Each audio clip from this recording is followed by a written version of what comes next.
Alright, so today we're going to be looking at some of my surfboards that I have here and have ridden over the years.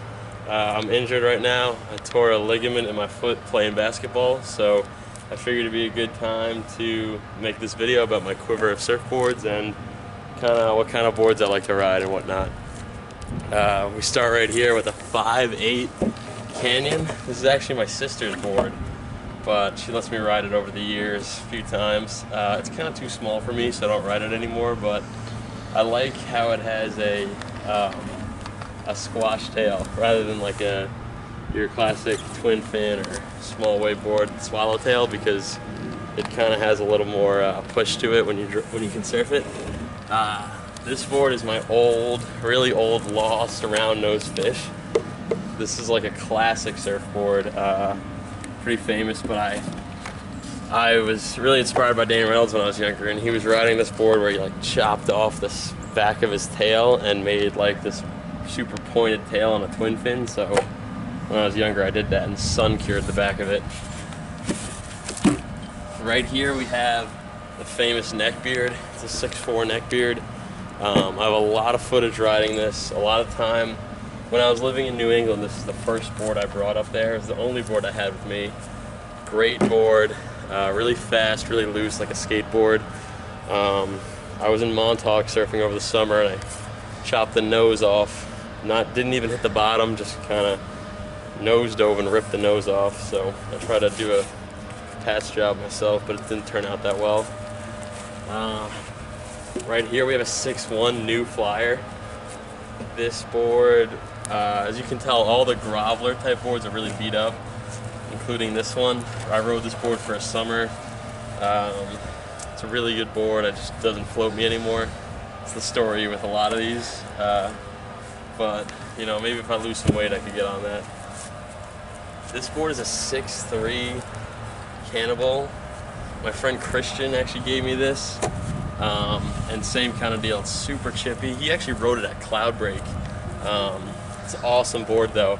I only had like 2 sessions on this maybe before I outgrew it, but I caught one of the best waves of my life out in eastern New York on this thing on like a bomb, and I was able to get the clip on that too. It was like a 150 yard right, and this was like the perfect board for that wave, so I guess this worked out. Right here we have the 6'3" Dagger.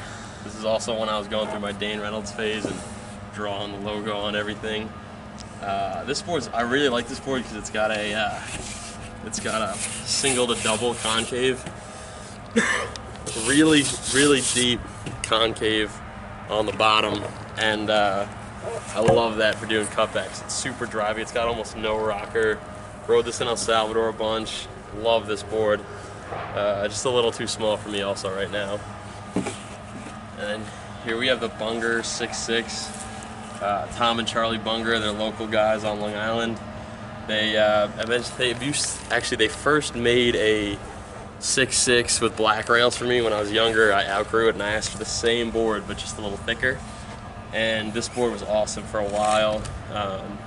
Rode it all over Montauk, rode it all over New Jersey. Really good board, and I outgrew it like most of these boards. Yeah, Casey Willix actually rode this during the famous Northeaster swell in New York when everyone was surfing NY, and he really loved it. And I was glad to hook him up with it because it's too big for me. And then here we have my current workhorse. This is 6'8" Gamma. Really cool board, really big board.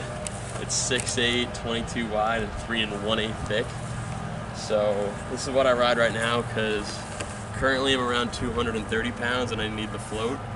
So this board is awesome. Recently been riding it as a quad. And it has this interesting rocker where the rocker is like thick wood. It runs from like right here to right there. And the gimmick behind that, or what I thought was a gimmick, was that it allows you to like twist, kind of hit turns really fast, and allows the board to like spring it into cutbacks.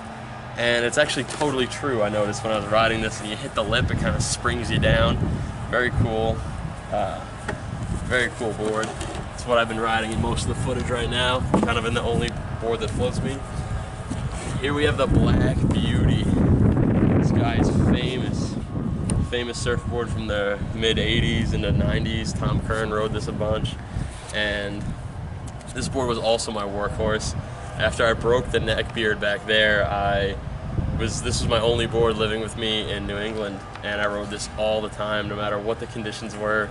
It's a board meant for like pretty big waves. I think it was originally meant for like Sunset Beach with this, sharp pintail. But it's a real drivey board, and it fits my style of surfing. Like, I really like to do cutbacks, so this board was awesome for that.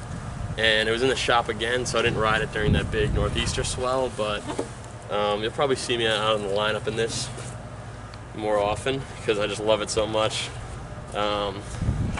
It's 44 liters, so it's pretty big, but I kind of almost want some more float. And then now we're at Jamie O'Brien's old board. So this is a 710 by 18 3/8, 2 9/16. And you can see it's for Jamie O. So I think my dad actually got this off of eBay for like 150 bucks. But it's Jamie O'Brien's old board, and obviously it's meant for one wave in the world, and that's pipeline. You can see the super thin pintail on it, and yeah, it's really thin. It's 7'10", so it's a big board, but it's so chippy. It's so thin. It definitely doesn't float me anymore, but when I was a Grom, I loved this thing. I think I got it when I was like 16 years old. I brought it to Nicaragua with me, and I surfed some of the outer reefs on it. So it was great for paddling into like really big waves and just kind of like fun to mess around on. Yeah, I love this board. Surfed it on New Jersey. I don't have a ton of footage of me riding this, but I have some footage from like a few days down south riding it on Long Island, and a few waves down in Jersey. It's way too small for me now, so I actually sink it, so I don't really ride it anymore, but sometimes it's just like a joke or to like mess around, I'll take it out. Right here we have famous 8-foot Costco surfboard. Bought this for $99 at the local Costco. About a few years ago, I bought 4 of them. Not much to be said about this board. It's great. Everyone rides it. It's kind of fun. Now we're on to some of the bigger boards. This is the... Come on, go. Come on.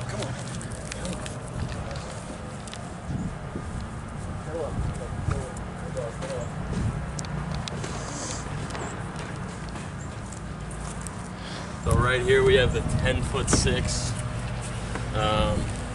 stand-up paddleboard. It's 200 liters, and I actually got this because I noticed I was starting to get kind of big for even these huge soft tops that have a lot of good float in them. I just wanted something bigger when I was surfing really small waves or surfing like a outer bar that's like kind of small, a long paddle out. And the first few times I used this, I bought it while I was living up in Worcester, and I used to go to a lake in like March and just paddle on the lake. It was good practice just to stay in shape. I'd wake up before classes and paddle from one side of the lake to the other. And I've ridden it a bunch too. My friend Henry rode it into the beach in Cape Cod. Actually put this pretty sizable ding right here into it.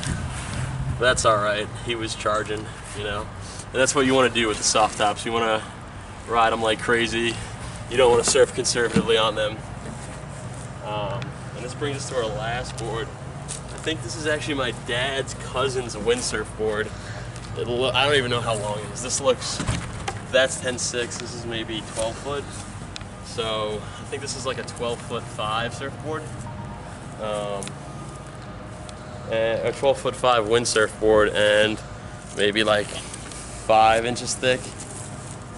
Not that wide though, as you can see. And I used to ride this also, just kind of messing around in smaller surf or go in tandem with someone. I broke the skeg too, so whenever I ride this, I ride it without any fins, and it's kind of funny. And yeah, that's pretty much my quiver. If I just pick a favorite board in here, it'd be tough. I'd either go with the Neckbeard. The Dagger is really underrated. It's by Taylor Knox. It's a TK Taylor Knox. I just wish I could find like this in like a 6.8 or something that could float me. It goes rail to rail really nice and really drivey, like you're going fast in this thing. But I don't think they make them anymore, or make ones my size at least anymore. But yeah, that's pretty much my quiver. So right now the big two that you'll probably see the most are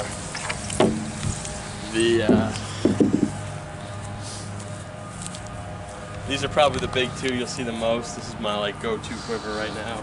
It's the 6.8 Gamma and the 7.0 Black Beauty. This is for, you know, everyday waves. Not even for everyday waves, for like maybe waist high to overhead. And this is for overhead, anything bigger as of right now. I'd like to get like a 9-foot gun just for fun, for something really big, but this is the board for when the waves get good. And yeah, that's pretty much my quiver.